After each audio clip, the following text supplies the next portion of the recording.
first of all, congratulations at getting your home under contract. What an exciting time for you and your family. So here's a little bit of an idea of what's next. And I just want to hit on mainly one topic, and I'll touch on one, but here's the main thing that's going to be next is we're going to set up a inspection on your home. So how does that look? The other agent is going to contact me or their inspector. I will then get a hold of you to confirm that it's okay for them to do the inspection at this certain day and time. Now, you also may get that request through showing time, which is great, and you can confirm that. You're aware of that program by now, but here's kind of what to expect. Depending on the square footage of your home, I would plan on being gone from your house for a couple hours, 2.5 hours, depending on how quickly or slowly the inspector moves. So you'll be gone. If the buyer is present during the inspection, the realtor will be there also.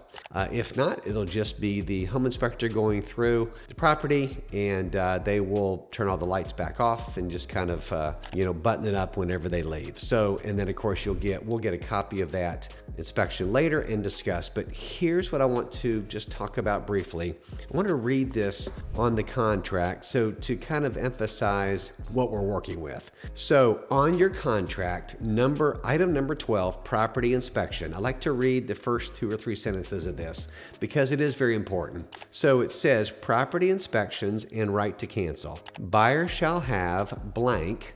Okay, more than likely it's something that's filled in. 7 days, 10 days, 15 days, whatever you've negotiated. Buyer shall have, call it 10 days after the effective date, okay, which is the date on which all parties have finally signed off on the contract. Okay, so call it 10 days after.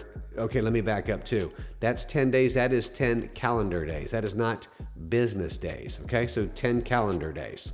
Very important. Buyer shall have 10 calendar days after the effective date within which to have the inspections of the property performed as the buyer shall desire during the inspection period. Now, if buyer determines in their sole discretion that the property is not acceptable to the buyer may terminate this contract by delivering written notice of such election to seller prior to expiration of the inspection period of that 10 days. If buyer timely terminates the contract, the deposit, their escrow deposit, shall be returned to the buyer. Thereupon, buyer and seller be released from all further obligations under this contract. Pretty self-explanatory. So within that 10-day window, if that's what you've negotiated, if the buyer, from the result of the inspection, decided to cancel the contract, which they would do so in writing to me, they can get their escrow deposit back and move on.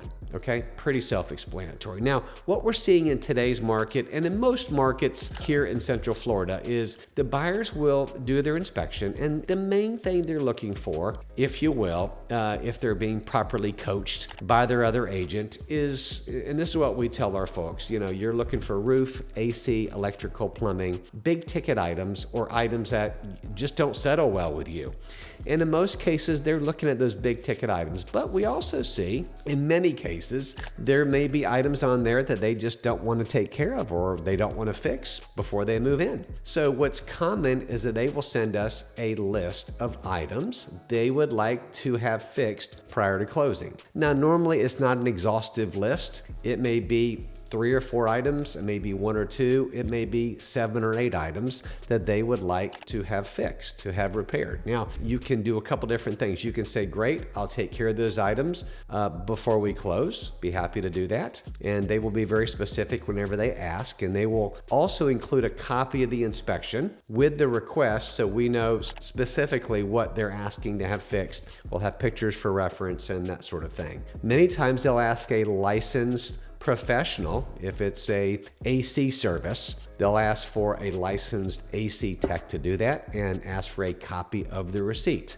Again, I don't want to get off into the weeds on this, but you kind of get the idea. So they may ask for a certain amount of repairs. Now, again, this is normal, but you can say, no thanks, I'm not doing anything. It's as is right to inspect per the contract. Absolutely, you're right. Or you can say, I don't want to fix 7 or 8 of these things, but I'll fix 2 or 3 of these things. I want to keep the momentum moving forward. I want to keep my contract alive. I want to move toward closing. Always goodwill. It's good to do that. Or you can say, hey, I don't want to take care of these 7 or 8 items. I'll give you a $500 credit to be used toward your closing costs at time of closing.